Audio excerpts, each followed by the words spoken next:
हो गया रिवाइज आप लोग का? बताइए। ठीक है, तो हम लोग कल क्या पढ़े थे बताइए? ऑर्गेनाइजिंग पढ़े थे ना, ऑर्गेनाइजिंग। ठीक है, एक बार फिर से आप लोग का एक बार फिर से बता दे रहे हैं, ठीक है?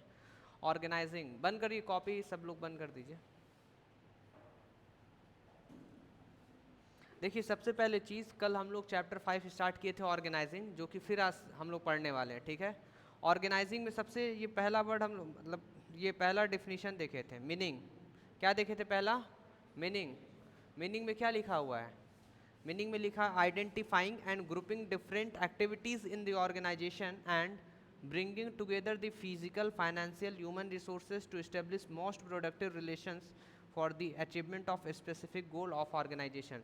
कह रहा है ना, अब देखिए आप पढ़ तो ली, अब पढ़ने के बाद ना पीछे से समझिए। ऑर्गेनाइजेशन के अंदर जो स्पेसिफिक गोल होता है उसको अचीव करने के लिए जो हम लोग एक रिलेशन बना देते हैं, प्रोडक्टिव रिलेशन बना देते हैं, किस किस चीज़ों का? ह्यूमन रिसोर्स, फाइनेंशियल और फिजिकल, ये सभी चीज़ों को मिलाकर एक रिलेशन बना देते हैं। ब्रिंगिंग टुगेदर, इन सभी चीज़ों को एक साथ लाकर क्या बना देते हैं हम?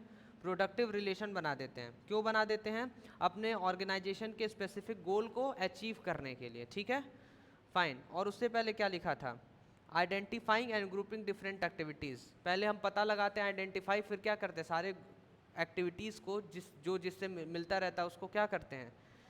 ग्रुपिंग, ग्रुप कर देते हैं। ग्रुपिंग डिफरेंट एक्टिविटीज़, पहले हम लोग पता लगाते हैं और पता लगा के अलग अलग एक्टिविटीज़ को ग्रुप में बना देते हैं। मतलब कि जैसे दो लोग का एक्टिविटीज़ ये करना है कि परचेस करना है, तो उसको ग्रुप में बना दिए, ग्रुप कर दिए, मतलब ग्रुप में बनाकर उनको भेज दिए, जाओ आप परचेस करके आओ, ठीक है? परचेस डिपार्टमेंट ऐसे करके। ऑर्गेनाइजिंग का मतलब समझ में आ गया कि आप पैसा लेते आए, ठीक है, तो फाइनेंशियल हो गया। इंसान को लेते आए, ह्यूमन रिसोर्स, जितने भी लेबर की ज़रूरत है आप उसको लेते आए, क्लियर है?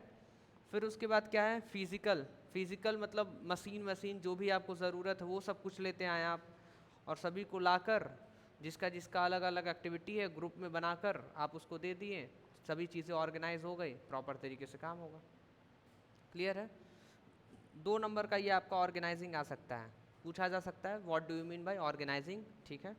क्लियर है? आप सभी को समझ आया है? इसमें से आप लोग हेनरी फॉयोल का ऑर्गेनाइजिंग का डेफिनेशन याद कर लीजिएगा। To organise a business is to provide it with everything useful to its functioning, raw material, machines and tools, capital and personnel। कह रहा सभी चीज़ को लाना, रॉ मटेरियल, मशीन को, टूल्स को, कैपिटल को, पर्सन को, सभी को लाना। क्यों? क्योंकि वही सभी चीज़ आएंगे तभी तो फंक्शन होगा, काम होगा, ठीक है? सब कुछ आ जाएगा, ऑर्गेनाइज हो जाएगा, तभी जाके काम हो पाएगा। तो आप एक हेनरी फॉयोल का आप लोग याद कर लीजिएगा। क्लियर है आप सभी को? कह रहा है जनरल वर्ड में हम लोग क्या बोलते हैं ऑर्गेनाइजिंग को? Organising refers to arranging everything, हर एक चीज़ को अरेंज करना ही क्या होता है? ऑर्गेनाइजिंग। तो कह रहा है arranging everything in orderly form, जो भी हमको चाहिए, and making most efficient use of resources, और उसी जो भी हम लोग रिसोर्स इकट्ठा कर रखे हैं उसी रिसोर्स को बहुत अच्छे तरीके से यूज़ करना ही क्या होता है? वो सब ऑर्गेनाइजिंग होता है। समझ आया आप सभी को? एग्जाम्पल में कल आपको एग्जाम्पल दे रखे थे कि आपके स्कूल में मान लीजिए एनुअल फंक्शन हो रहा है, तो एनुअल फंक्शन के लिए जो भी चीज़ें स्कूल को ऑर्गेनाइज करना होगा, मतलब जो जो भी चीज़ें चाहिए वो सब कुछ लाएगा, अरेंज करेगा, तो उसी को हम लोग क्या बोलेंगे कि एनुअल फंक्शन क्या किया है? वो ऑर्गेनाइज किया है, ठीक है? जैसे आपके स्कूल में हुआ था ना गांधी पार्क में एनुअल फंक्शन, थी आप उसमें? इतना अच्छा एनुअल फंक्शन, आप भी थी उसमें? इतना अच्छा एनुअल फंक्शन हुआ था, इतना बढ़िया, कितना अच्छा डांस हुआ था, ठीक है? प्रॉपर तरीके से सब कुछ हुआ था, अच्छा खासा भीड़ भी लगा था, तो अच्छे से वो लोग ऑर्गेनाइज कराए थे ना? फाइन।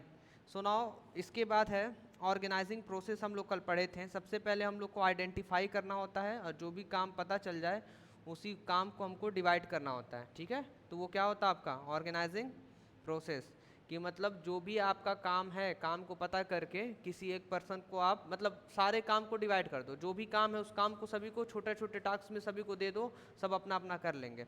जैसे बैंक में जाती हैं तो बैंक में बहुत सारा काम रहता है, तो कोई कैशियर रहता है, कैश डिपॉजिट करता है, तो उसको सिर्फ काम दिया गया है कैश डिपॉजिट करो, ठीक है? समझ आया? और किसी को दिया गया है कि आप चेक का पैसा इधर से उधर ट्रांसफ़र करो जल्दी जल्दी, तो कोई कैश ही जमा करता है। लोन जिसको देना है वो अलग, वहाँ पे अलग डिपार्टमेंट बनाया रहता है, रहा जाता है, ठीक है। तो वो सभी का काम अलग अलग डिवाइड रहता है। डिपार्टमेंटल के अंदर हम लोग डिपार्टमेंटलाइजेशन के अंदर पढ़े थे कि लोग अलग अलग डिपार्टमेंट बना देते हैं, जिसका जिसका जिस चीज़ एक्टिविटी से रिलेटेड, जिस भी एक्टिविटी से रिलेट करता है उसको एक ग्रुप में हम लोग, जैसे 2-4 लोग हैं वो परचेज का काम करते हैं, तो उनको एक ग्रुप बनाकर क्या परचेज डिपार्टमेंट बना देंगे, ठीक है। तो जो फंक्शनल डिपार्टमेंट क्या होता है, डिपार्टमेंटेशन कि मतलब वही जो फंक्शन से, मतलब उसके काम से, परचेज उसका काम है तो परचेज डिपार्टमेंट बना दिए। 2-4 लोग सेल्स कर रहे हैं, पहले डिपार्टमेंट नहीं बना था, तो उनका काम क्या है, फंक्शन क्या है, सेल्स करना, तो उनको एक ग्रुप में ला के क्या बना दिए, सेल्स डिपार्टमेंट, ठीक है। तो उसको क्या बोलते हैं हम लोग, फंक्शनल डिपार्टमेंट। आपको लिखना कैसे, under this method jobs related to common functions are grouped under one department, ठीक है। All the jobs related to production are grouped under production department, all jobs related to sales are grouped under sales department and so on। clear है, समझ आ रहा है आप सभी को, आपका ध्यान है, ठीक है। डिविजनल डिपार्टमेंटेशन में क्या लिखा हुआ है, डिविजनल डिपार्टमेंटेशन में when an organization is producing more than one type of product, पहले सपोज करिए कि हम कॉस्मेटिक्स में बिजनेस करते थे, बाद में टेक्सटाइल में करने लगे, तो कॉस्मेटिक्स का अलग डिपार्टमेंट, टेक्सटाइल का अलग डिपार्टमेंट बनेगा, मेडिसिन का अगर बिजनेस करेंगे तो अलग डिपार्टमेंट होगा, सबका अलग अलग डिपार्टमेंट होगा। समझ आया, क्लियर है आप सभी को। तो उसको क्या बोलते हैं, डिविजनल डिपार्टमेंटेशन। और आगे लिखा हुआ असाइनमेंट ऑफ ड्यूटीज़, जो जिसका काम है आप ड्यूटीज़ दे दीजिए, ड्यूटीज़ क्या करिए, असाइन कर दीजिए, आप सबको ड्यूटीज़ दे दीजिए। किस बेसिस पे आप ड्यूटीज़ देंगे, कह रहा है कि जिसका जैसा क्वालिफिकेशन होगा उसी तरह, जिसका जैसा स्किल्स होगा, क्वालिफिकेशन होगा, उसी से रिलेटेड आप उसको ड्यूटी दे दीजिएगा, ठीक है। समझ आ रहा आप सभी को, बताइए। और जो भी एम्प्लॉयज़ को ड्यूटी दिया जाता है, एक डॉक्यूमेंट देखे, उसको कहते हैं जॉब डिस्क्रिप्शन, क्या बोलते हैं उसको। और जो डॉक्यूमेंट हम लोग देते हैं जॉब डिस्क्रिप्शन वाला, वो क्लियरली बता देता है कि उसकी रिस्पॉन्सिबिलिटी क्या है। समझ आ रहा है कि उसकी रिस्पॉन्सिबिलिटी क्या है, ठीक है। और बताइए 4 में क्या लिखा हुआ है, 4 लास्ट है एस्टेब्लिशिंग रिपोर्टिंग रिलेशनशिप, क्या एस्टेब्लिशिंग रिपोर्ट, क्या लिखा है, एस्टेब्लिशिंग रिपोर्टिंग रिलेशनशिप, कौन किसको रिपोर्ट करेगा, जिसके पास ज़्यादा अथॉरिटी रिस्पॉन्सिबिलिटी रहेगी वो टॉप लेवल, जिसके पास कम वो मिडिल लेवल, और जिसके पास उससे कम वो लोअर लेवल, ठीक है। तो जो टॉप लेवल, तो लोअर लेवल को पता है किसको रिपोर्ट करना है, मिडिल लेवल को, और मिडिल लेवल को पता है कि टॉप लेवल को रिपोर्ट करना है। मतलब जो भी आप काम कर रहे हो वो आपको बताना होता है, रिपोर्ट करना होता है, क्लियर है, फाइन। ये जो पूरा लिखा हुआ है, ये सब जो पूरा लिखा हुआ है, जो हम बताएं बस वही लिखा हुआ है, ठीक है। आप एक बार घर पे पढ़ लीजिएगा, सेम टू सेम यही लिखा है, जिसके पास ज़्यादा अथॉरिटी वो सुपीरियर बन गया, जिसके पास कम वो मिडिल, जिसके पास सबसे कम वो क्या बन गया, लोअर। क्लियर है आप सभी को। तो what is the organizing process, बताइए, ऑर्गेनाइजिंग प्रोसेस क्या है, बताइए जल्दी से आप लोग। ये है division of work, grouping the jobs and departmentalization, assignment of duty, और चौथा क्या है, इस्टेब्लिशिंग रिपोर्टिंग रिलेशनशिप। बस यही चारों क्या है आपका ऑर्गेनाइजिंग प्रोसेस, ठीक है। ये केस स्टडी दिया हुआ है, इस केस स्टडी को हम लोग पढ़ेंगे। अभी तक के लिए तो हम आपको होमवर्क दे रहे हैं कि कम से कम टाइम निकाल के आप घर पे एक बार पढ़ लीजिएगा, ठीक है। एक ही बार ये सब चीज़ें स्टार्ट की जाएगी। ये क्या लिखा है, इम्पॉर्टेंस या सिग्निफिकेशन, सिग्निफिकेंस ऑफ ऑर्गेनाइजिंग, क्या है इम्पॉर्टेंस और सिग्निफिकेंस ऑफ ऑर्गेनाइजिंग। आप ये बताइए, कोई भी चीज़ को अगर प्रॉपर तरीके से ऑर्गेनाइज कर रहे हैं, क्या है, कोई भी चीज़ को अगर आप प्रॉपर तरीके से ऑर्गेनाइज कर रहे हैं तो क्या होता है। जैसे एग्जाम्पल, ऑर्गेनाइज करने का मतलब ये कि बहुत सारा काम है और हम अलग अलग काम है सबको बांट रखे हैं कि आपको ये काम करना, आपको वो काम करना है, तो आप एक ही काम को करते करते आप क्या हो जाएंगे, स्पेशलिस्ट हो जाएंगे।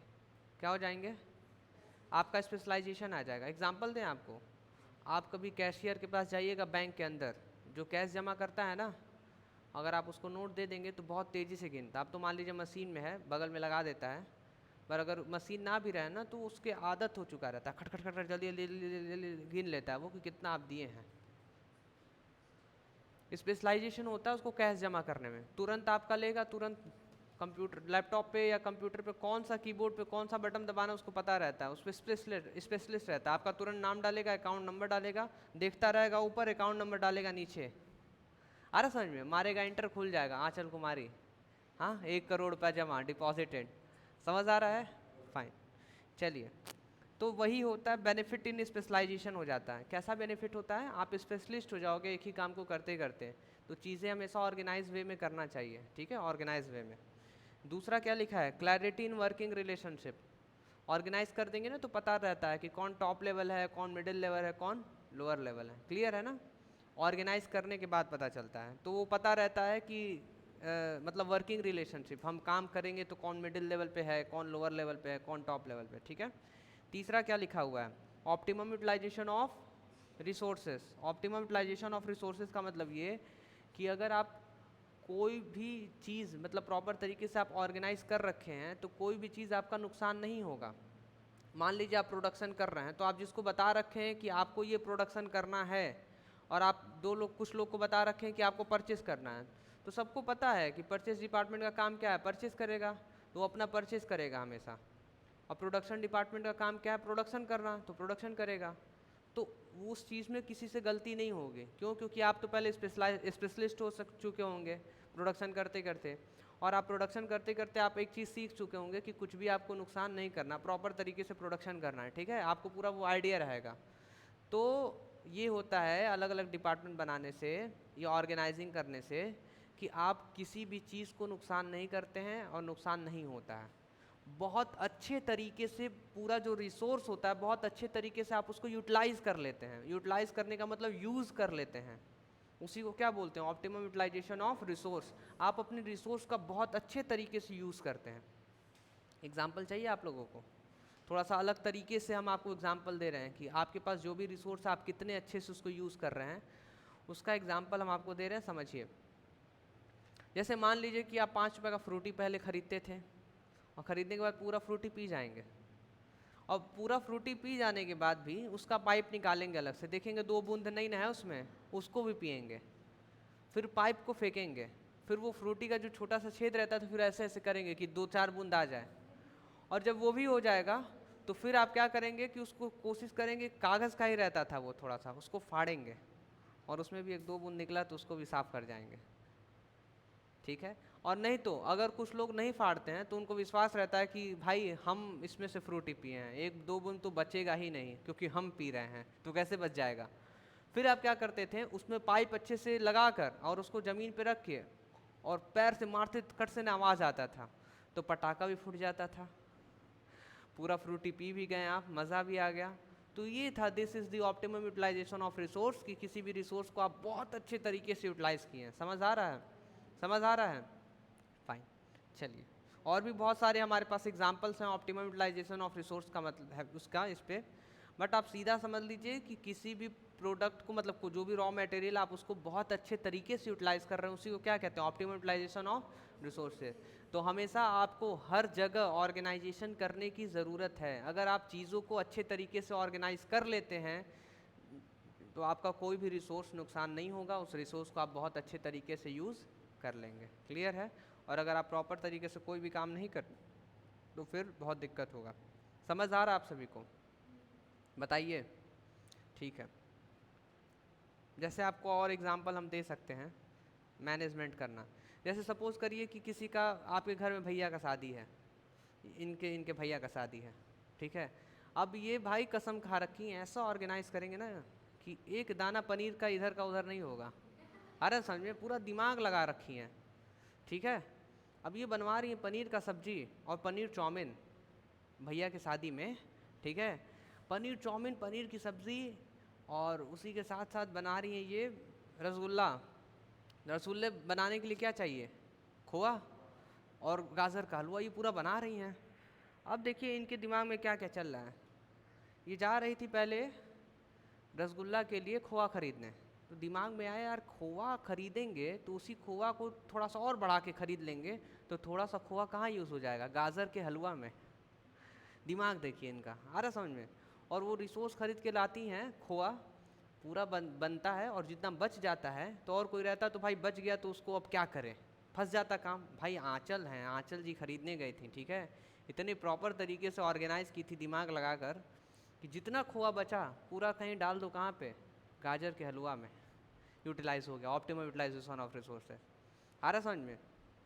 पनीर का सब्जी तो बन गया, जितना चाहिए था, जितने लोग आ रहे थे। अब भाई वो सीधा बोल दिया हलवाई कि इतना एक्स्ट्रा पनीर बच रहा है। तो भाई ये भी सोच रखी थी पनीर चाउमीन, पनीर में मतलब जितना पनीर बच रहा है चाउमीन में डालो, और उसके बाद भी एक्स्ट्रा बच रहा है तो ये छोला बनवा के रखी थी बैकअप, कि नाश्ता करवाएंगे सभी को और उसी छोले में छोटे छोटे पनीर का पीस डलवा देंगे पर नुकसान नहीं होने देंगे। ये है ऑर्गेनाइजिंग, प्रॉपर तरीके से ये ऑर्गेनाइज करके रखी थी। आ रहा समझ में। तो एग्जाम्पल आप एक नहीं 1000 एग्जाम्पल बना सकते हैं, बस अगर चीज़ों को अच्छे से आप समझ गए तो, कि ऑर्गेनाइजिंग करने से कैसे ऑप्टिमम यूटिलाइजेशन ऑफ रिसोर्सेज होता है, मतलब किसी भी रिसोर्स को बहुत अच्छे तरीके से आप यूटिलाइज कर सकते हैं अगर आप अपना ऑर्गेनाइजिंग है जो बहुत अच्छे से कर रखे हैं। तब ऑर्गेनाइजिंग जितना अच्छा होगा उसका फ़ायदा आपको मिलेगा। ऑर्गेनाइजिंग में सबसे बढ़िया ये भी होता है एडॉप्शन टू चेंज। कुछ भी अगर आप चेंज करना चाहते हैं तुरंत चेंज हो जाएगा। जैसे एग्जांपल, परचेज डिपार्टमेंट अलग है, सेल्स डिपार्टमेंट अलग है। देखिए पहले परचेज डिपार्टमेंट फिर प्रोडक्शन डिपार्टमेंट। तो ये जो रॉ मटेरियल परचेज करके देता है प्रोडक्शन डिपार्टमेंट को, तो प्रोडक्शन डिपार्टमेंट क्या करता है, प्रोडक्शन करेगा। वो प्रोडक्शन करके किसको देगा, सेल्स डिपार्टमेंट सेल्स करेगा, और जो भी पैसा आएगा वो किसको दे देगा, फाइनेंशियल डिपार्टमेंट को, और फाइनेंशियल डिपार्टमेंट फिर पैसा किसको देता है, फिर परचेज डिपार्टमेंट को। लो रॉ मटेरियल खरीद लो और खरीद के प्रोडक्शन डिपार्टमेंट को आप दे दो। आ रहा है। तो सभी चीज़ इंटरलिंक है कि नहीं है ना इंटरलिंक। अब इसी में से समझ लीजिए प्रॉपर तरीके से ये ऑर्गेनाइज किया गया है कि नहीं किया गया है। ऑर्गेनाइज वे में चल रहा है ना, काम हो रहा है ना, ऑर्गेनाइज वे में प्रोडक्शन हो रहा है ना। अब मान लीजिए कि किसी भी चीज़ का जो भी आप प्रोडक्शन कर रहे हैं, बिस्किट का प्रोडक्शन कर रहे हैं, जो पार्ले जी बिस्किट है इतना छोटा है। अब आप इस पार्ले जी बिस्किट का साइज़ थोड़ा सा बड़ा करना चाहते हैं, ठीक है। तो आप क्या करेंगे, रॉ मटेरियल लगेगा ना थोड़ा सा अधिक, साइज़ बड़ा करेंगे तो रॉ मटेरियल मतलब परचेज डिपार्टमेंट से बोल देंगे थोड़ा सा अधिक खरीदो, थोड़ा सा रॉ मटेरियल अधिक खरीदो, क्योंकि बिस्किट की साइज़ इंक्रीज़ करानी है। और प्रोडक्शन डिपार्टमेंट में इंस्ट्रक्ट कर देंगे कि आपको इसको साइज़ बढ़ा दीजिए। तो आप कह रहे हैं कि अरे ज़्यादा रॉ मटेरियल चाहिए, तो आप बोलेंगे कि अरे हो गया, रॉ मटेरियल का परचेज डिपार्टमेंट से बात हो गया है, परचेज डिपार्टमेंट आपको परचेज करके रॉ मटेरियल देगा। आपको मिला, प्रोडक्शन किए, सेल्स डिपार्टमेंट प्रोडक्शन करके अच्छे से पैकिंग करा के सेल्स डिपार्टमेंट दे दिए, सेल्स डिपार्टमेंट सेल्स कर दिया, पैसा आया, फाइनेंशियल डिपार्टमेंट को मिला। तो ऐसे करके प्रॉपर तरीके से जो भी चेंज करना चाहते हैं आराम से वो चेंज आप अडेप्ट कर लेंगे, तुरंत चेंज कर लेंगे। जो भी करना चाहते हैं, जैसा भी इन्वायरमेंट है उस हिसाब से चेंज हो जाएगा। हो जाएगा कि नहीं हो जाएगा, हो जाएगा ना, अगर प्रॉपर तरीके से सारी चीज़ें हैं तो।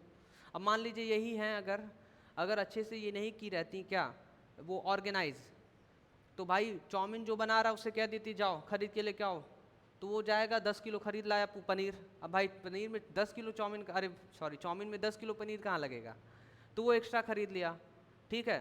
अब जो छोला बन रहा है तो कोई आइडिया दिया इनको कि छोले में आप पनीर डलवा दो, तो फिर कहीं छोले वाले से मतलब जो भी छोला बना रहा है जिसको भी दे रखी है रिस्पॉन्सिबिलिटी कि जाओ कुछ पनीर खरीद लो ये पैसा लो, तो वो एक्स्ट्रा पनीर खरीद लाया। अब इनका कोई भी चीज़ ऑर्गेनाइज नहीं है तो फिर क्या होगा, पनीर ही पनीर हो जाएगा घर में। आ रहा है ना समझ में। और पनीर के सब्जी वाला वो तो 2 किलो एक्स्ट्रा खरीद के लाया ही है, 5 किलो, कि कम नहीं होना चाहिए, भले बच जाए पर बेइज्जती नहीं होनी चाहिए, वो ये सोच के लेकर आया था। अब अगले दिन देख रही है अरे यार इतना पनीर, पनीर ही पनीर हो गया। आ रहा है ना समझ में, समझ आया। तो फिर 10 गाय को बुलाकर फिर वहाँ पे गिराएंगी पनीर, कहेंगे खाओ खाओ खाते जाओ भैया की शादी है। आ रहा है ना समझ में। तो प्रॉपर तरीके से अगर सब कुछ सही है तो सही।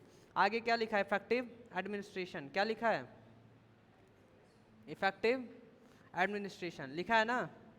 तो इफेक्टिव एडमिनिस्ट्रेशन का मतलब ये कि जो सबसे ऊपर सीईओ है, कौन है, सीईओ, मतलब कि जो बोर्ड ऑफ डायरेक्टर हैं, जो सबसे ऊपर रहते हैं, मैनेजर डायरेक्टर, वो बहुत अच्छे से काम करते हैं। जब मतलब सब कुछ जब सेट हो गया तो क्या माना जाता है कि ये जो काम कर रहे हैं बहुत अच्छे से काम कर रहे हैं।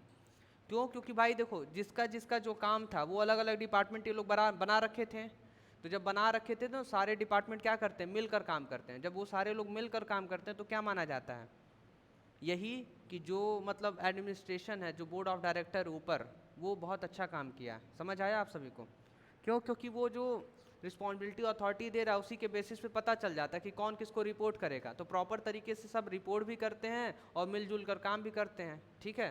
तो क्या माना जाएगा कि जो सबसे ऊपर टॉप लेवल है वो बहुत अच्छा काम किया है, इफेक्टिव एडमिनिस्ट्रेशन बहुत अच्छा काम किया है। 6 में क्या लिखा हुआ है? Expansion and growth. Expansion and growth का मतलब ये कि अगर आप ऑर्गेनाइजिंग बहुत अच्छे से करते हैं तो आपकी बिजनेस एक्सपेंड करेगी, मतलब बढ़ेगी, ठीक है, और ग्रोथ भी करेगी। एक्सपेंड का मतलब ये कि आप वन लाइन ऑफ बिजनेस में अगर क्या कर रहे हैं, डील कर रहे हैं, तो हो सकता है कुछ समय बाद आप दूसरे भी बिजनेस के लाइन में आप डील कर सकते हैं। जैसे पहले कॉस्मेटिक्स में डील कर रहे हैं, इतना प्रॉफिट हुआ कि आप एक्सपेंड कर रहे हैं, मतलब वही मान लीजिए कॉस्मेटिक्स को ही बहुत सारा और भी चीज़ें उसमें लाकर ऐड कर रहे हैं, तो वो क्या हो गया, एक्सपेंड कर रहे हैं।